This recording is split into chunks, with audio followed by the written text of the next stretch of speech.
Okay, so today we're diving into a book that, honestly, I think we all should have been internalized by now, like it's 1937, right? How to Win Friends and Influence People. You'd think we'd have this whole people thing down pat. Right, you'd think. But see, that's the thing about Carnegie. He hit on these like core truths about people and they don't really expire. And it's not like he just made this stuff up. It came from, years of him teaching public speaking, how to deal with folks. So he was seeing firsthand what flopped, what worked. Exactly, exactly. And it's worth pointing out, this wasn't just for like businessmen. He wanted anyone, literally anyone, to improve how they get along with others. Didn't matter the job, didn't matter the background. So it's for all of us, which, I mean, makes sense. We all got to deal with people. Okay, so let's get into it. Part one here, it's all about fundamental techniques in handling people. And the very first one, don't criticize, condemn, or complain. No, me. I'll admit it, I'm quick to point out when someone's messed up, but how does this work in real life? Oh, it is way too easy to just jump on people's cases, right? But Carnegie's saying most of the time it backfires. Think about it. When did you last change someone's mind by being like, you're wrong, you're wrong, you're wrong? Good point. They just clam up or get defensive. Exactly. He even tells this story. Two-Gun Crowley, big-time crook, right? Even facing the chair, this guy's claiming he's innocent, self-defense. If a hardened criminal won't even break, what chance do we have yelling at our coworkers or our families and getting a good result? So if not criticism, then what? I got to know. Okay, principle number 2, and it's powerful. Give honest and sincere appreciation. See, deep down, we all crave a little appreciation, a little recognition. Okay, sure, everyone likes to feel valued, Yeah. but putting that into action, sometimes it feels forced. That's where the genuine part comes in, right? It's not about showering folks with phony compliments. It's about zeroing in on something specific, something they did, something about them, and saying, hey, I notice. That was good. He has this story. A dog owner gets stopped by a cop, no loosh. Instead of arguing, the owner actually says, look, I get it. You're doing your job. Thanks for what you do.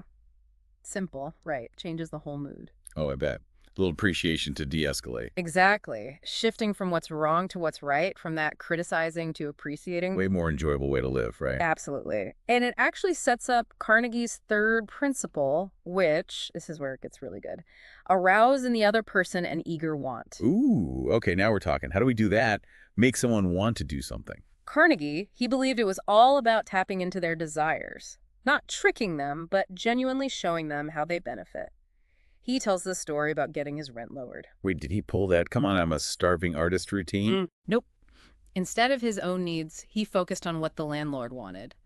Consistent tenants, less hassle. Appealed to his self-interest, and boom, rent lowered. So it's about their view, framing it their way so it clicks for them. Exactly. And that right there, that's huge. You can use that everywhere. Asking for a raise, even getting your kids to tidy up, it all ties in. All right, so we've tackled the first three biggies from how to win friends and influence people. But now let's on to part two, this idea of 6 ways to make people like you. Sounds almost like a cheesy magazine title, but I have a feeling it's deeper than that, Oh, right? absolutely. It's not about like tricks. Think of it more like building genuine connections. And the first one, it's huge. Become genuinely interested in other people. That's the groundwork. I've caught myself doing this. Like, while someone's talking, I'm already planning my next thing or not really listening. Oh, totally. But Carnegie, he's all about being present, actually in the moment, asking questions that keep him talking. He's got this story, this guy at a dinner party just listens intently to someone ramble on about, get this, botany. Suddenly he's the most interesting guy there. Shows you, sometimes the best talkers are the best listeners. Like that saying, people don't care how much you know until they know how much you care. Right. And listening, that's caring. Totally. Which leads right into the next one. Might sound too basic, but smile. I can hear them now, the cynics. Yeah, a smile's going to solve world peace, sure. Yeah. But I do think a genuine smile, it disarms people. Totally. Warmth, openness, just being approachable. It changes how you're seen instantly. Carnegie even said you can practically hear a smile over the phone, projecting that good energy. So it's not just about being happy, it's making others feel good. Exactly. And this takes us to one we all know, but man, is it hard. Remember that a person's name is to that person the sweetest and most important sound. Ugh, my nemesis. I am terrible with names. Why is this so powerful again? Because it says, I see you, not just some face. You. Learning it, using it, that's valuing the person. Politicians, ever notice how good they are with names? It's true. Makes you feel like you matter. Bingo. That's the feeling. And speaking of, it's not just the name, right? It's giving them your ear, which is Oh, Carnegie's next gem. Be a good listener. Encourage others to talk about themselves. ties back to that genuine interest. But man, in this world of distractions, how do we even be good listeners? He says, fight that urge to interrupt, to make it about you. Be there. Ask those follow-up questions that show you're really with them. He talks about Sigmund Freud, legendary listener. People felt heard by that guy, like really deeply understood because he wasn't judging. Makes you think, how many chances to connect are we blowing by just not truly listening? Right. It's huge and Yeah. something we can all work on. Okay, so we've listened our hearts out. Carnegie says, take it up a notch. Talk in terms of the other person's interests. So not just passively nodding along, but finding that common ground, engaging with what they're into. Exactly. He's got this story, salesman, years he struggled selling fuel. Finally, he ditches the tech talk, starts asking customers about their businesses. Boom, sales skyrocket. Turns out people listen when they think you get them, their needs. Shifting that perspective. So we've got interest, smiles, the name thing, listening, their interests. What's the sixth way to be likable? This one, it kind of ties it all together. Make the other person feel important and do it sincerely. Bottom line, we all crave that feeling of being valued. Carnegie tells the story, George Eastman, Kodak King, right? Seals a big deal just by geeking out over the office woodwork. Wait, what? Woodwork? How'd that lead to a business It deal? wasn't about the wood. It was about Eastman noticing, caring about what mattered to the other guy, showed he was present, engaged. That little connection, boom, deal done. It's the little things, showing them they matter. Precisely. And that's got power in every part of life, you know? Okay, so we've covered a ton, how to deal with people, those 6 ways to up your likability factor. But now, part 3 of how to win friends and influence people. This is where it gets real. How to win people to your way of thinking. Does this stuff still fly in our crazy, fast-paced world, do you think? Oh, 100%. Influence, persuasion that never goes out of style, even if how we talk's changed. And Carnegie, right off the bat, he hits us with one that's more relevant than ever, I think. The only way to get the best of an argument is to avoid it. Man, with all the online brawls, the social media shouting matches, feels like everyone's out to win an argument these days. And that's the trap. Carnegie's point is, winning the argument, you might lose the person, you know? He used to be a huge debater, then realized it's pointless trying to force someone's mind to change. So no arguing. Then how do we hash things out? Get our points across when things get sticky. That's where his next principle is huge. Show respect for the other person's opinions. Never say, you're wrong. It's about, even when you disagree, having that baseline respect. Oh, it's so easy to jump in with the correction, but you're wrong. But I can see how that just slams the door shut.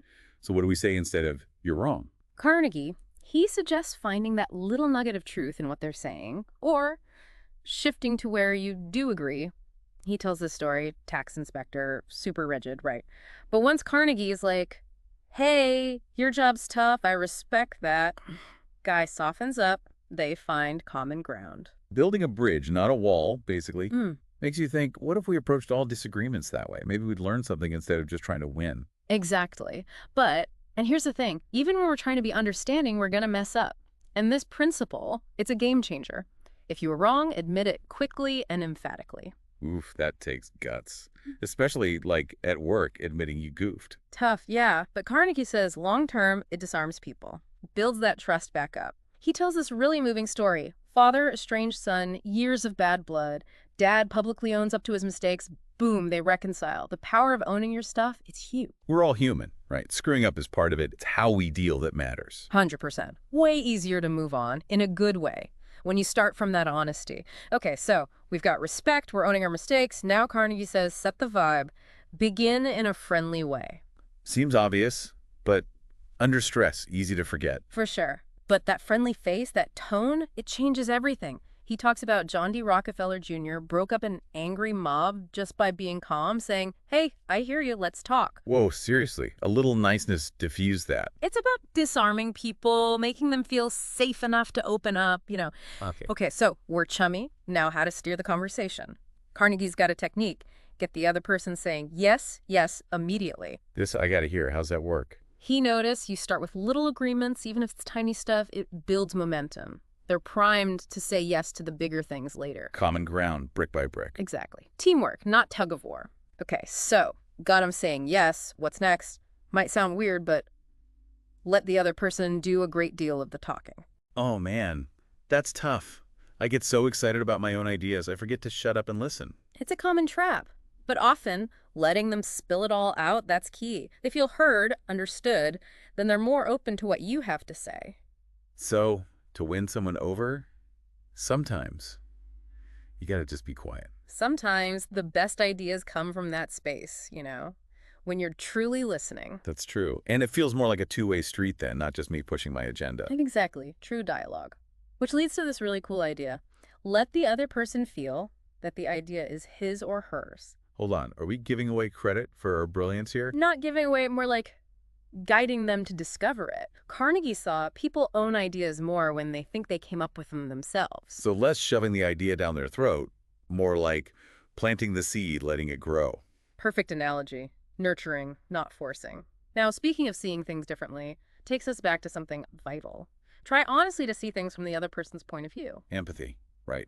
Harder than it sounds because we all see the world our own way. Takes effort, big time, but for strong relationships, it's everything. When you get where they're coming from, even a little, communication's smoother, you find those solutions. So empathy, it's not just being nice, it's being effective, getting stuff done. 100%. And that goes hand in hand with be sympathetic to the other person's ideas and desires. This feels like next level emotional intelligence stuff. It is. Validating how they feel, even if you don't agree with the thought itself. Carnegie tells the story, woman, kids kept trampling her lawn. Instead of yelling, she's like, hey, won't help me keep it nice. Appealed to their better nature, worked like a charm. Way better than punishment, appealing to that good side. Yeah. So we're understanding them, being sympathetic. What else we got? Carnegie says, appeal to the nobler motives. He was convinced people respond to higher ideals. They're better angels, So inspiring them to be their best selves, essentially. Exactly. Tapping into what really matters to them, that's persuasive. Now, sometimes logic alone doesn't cut it. Right. Gotta bring in the feels. Hence, dramatize your ideas. Oh, this is key. It's the power of stories, right? Huge. Making it vivid, memorable, beats dry facts any day, according to Carnegie. Any good examples of how to do that? He talks about this cash register salesman. To prove his point, dude throws a fistful of coins on the floor. Dramatic, sure, but the store owner, he got the point about losing money. Wow.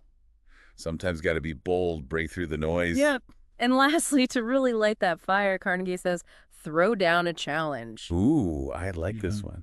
But how do we do it without being, intimidating? It's about tapping into that desire to achieve, to grow. He uses the example of Teddy Roosevelt. Someone questioned his guts, so he's like, challenge accepted, and runs for office, changes the course of history. So a well-placed challenge, it's not about pressure, it's about belief in them. Exactly. Belief, even when they might not believe in themselves yet. Wow, we covered a lot. From not arguing to challenging folks.